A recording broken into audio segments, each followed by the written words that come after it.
Now as a senior, I've been in I think 6 different field experiences, including student teaching.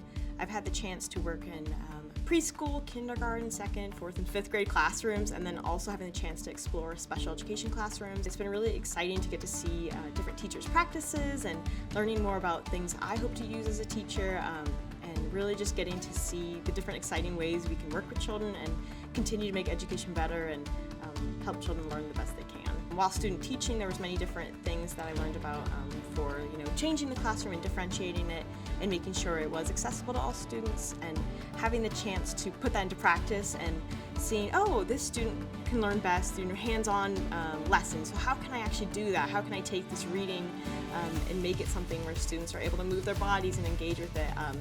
So I think student teaching and really all my field experiences helped me feel really prepared to become a teacher, and having the chance to witness other teachers' teaching methods and seeing if those connect with how I want to teach has been really helpful.